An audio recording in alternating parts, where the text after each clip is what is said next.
No, it's not big. Dad's gonna go catch a lizard. Congratulations, Jake. You've made all your paint dull. Good job. Looks heaps better than paint. Just do it with a brush.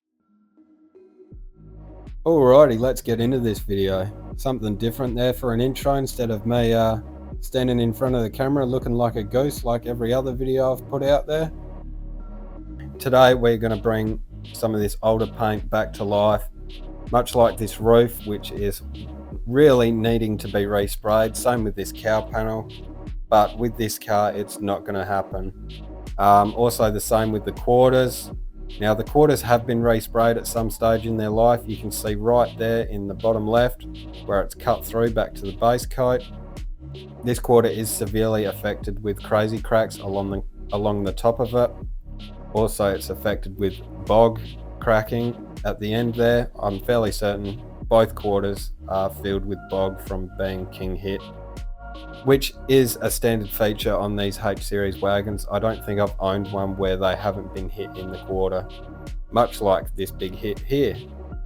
But aside from that, judging from my finger reflection, I have got some sheen there that I can work with and try and bring this paint back to life.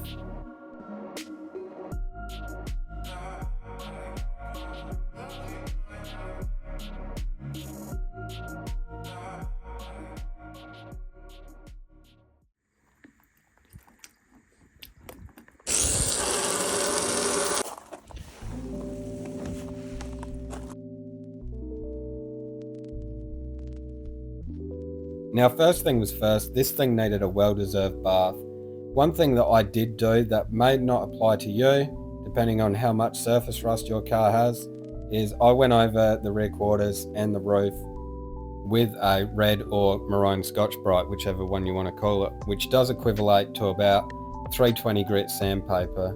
Now this worked wonders on the roof and it cut down that surface rust so it didn't look like it was there anymore. But on the rear quarters, it did dull off that paint, which really, I did shoot myself in the foot there, but it is what it is. After that, it was time to decontaminate the car. Now this was donated by none other than Gary from the Resto Shed. Gary's always out there helping me, even when he doesn't know that he's helping me, because I just took this without him knowing. So thank you, Gary, for your donation to the channel, and to me, it's always appreciated.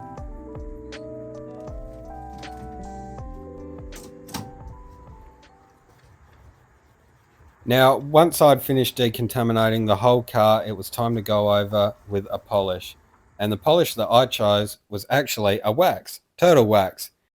Now, this said at the bottom that it would make cars look like new, which, judging from this roof, would have been really needed. Even though I shook it vigorously and applied it lovingly to the car, I failed to read that this is actually a wax and it was for white paint. But that wasn't the worst part. The worst part was that it smelt like urinal cakes and it tasted just as good as one. It did give a bit of a sheen to the roof, and you can see it here, which did give me a good indicator that if I actually read things and used the right polish on the car, I may get a half decent shine out of it. So the first bit you'll see is from the turtle wax, which is actually a wax, and you'll see that right here. And then you'll see it the second time I did it after I realized, and this is with Juice and Maguire's.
Once the fun and games and the polishing was over, it was time to wax the car. For this, I've chosen to use Morris's ANKOR wax.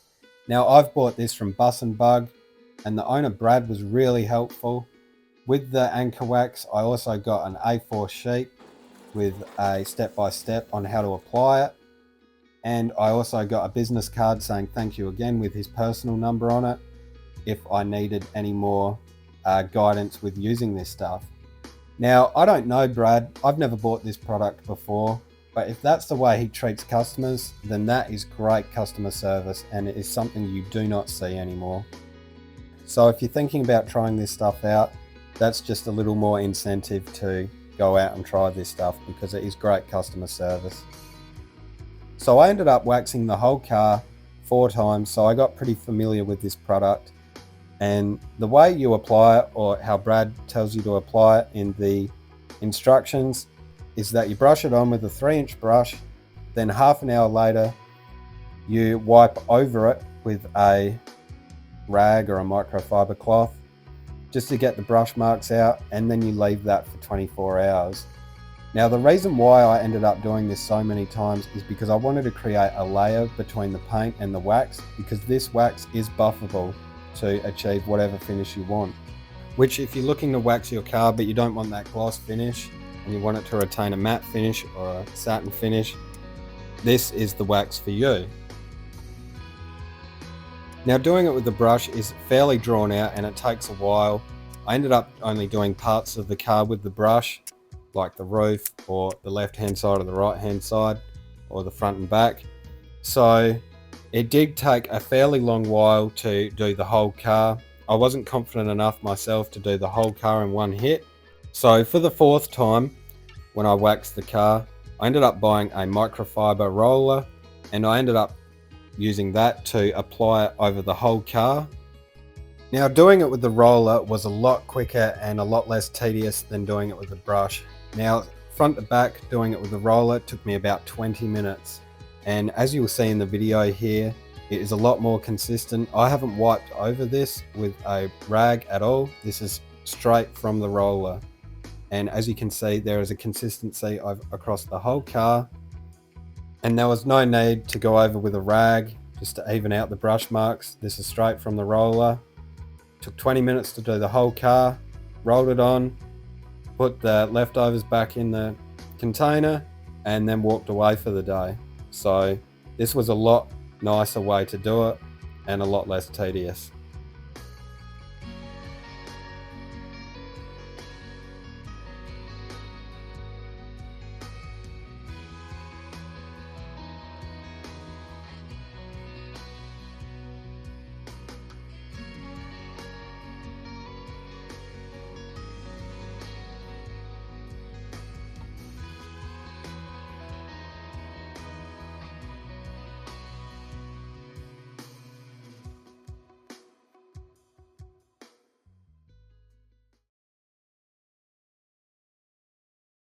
Now, one of the requirements with this wax is that after 24 hours to 48 hours, you have to wipe the residue off. And let me tell you, in a short, it is not fun. But after that was done, it was time to address our eyes at another pressing issue, and that was the dent in the right-hand rear quarter. Now, me and Kyle had talked about trying to push this dent out, or the best we could. Look at that. There's a dent in the car. What?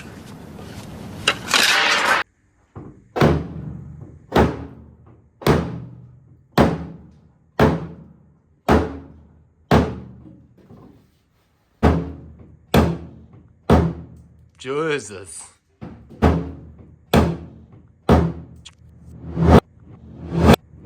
It's no use, Ted. You'll never get it absolutely right.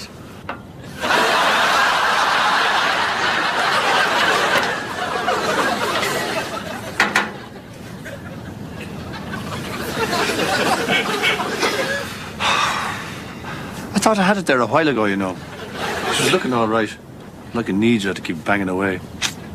You're a perfectionist, Ted, you know. But after we pushed out the bog that was filling a trim clip, we decided that the risk was not worth the reward. So Kyle decided to just push out what he could and knock down the highs and call it a day with that rear quarter. It had a lot more body filler in it than we first anticipated. So after we pushed out the majority of that dent, it was time for me to go over the car and polish it. Now, as you can see from this rear quarter, it is day and night from when I first waxed it. And it really helps it blend in with the new panels that I've painted. And looking down the other side of the car that I'm yet to polish, you can see the massive difference there in reflection. Now, no hate on my polishing skills. This was the first time I've ever polished a car, and for this I've just used a wall pad with Meguiar's Ultimate Compound.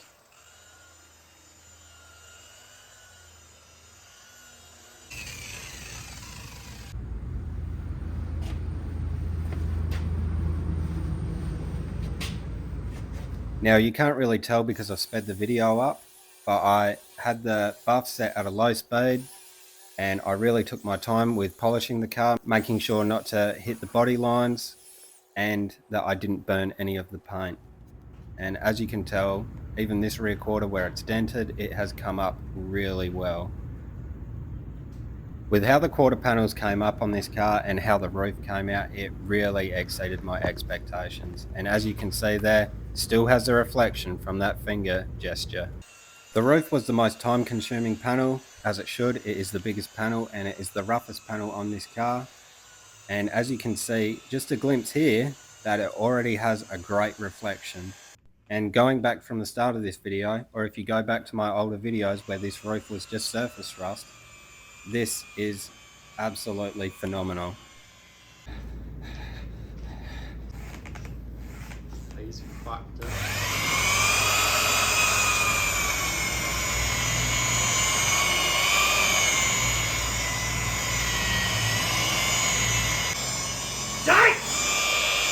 Jesus fucking Christ.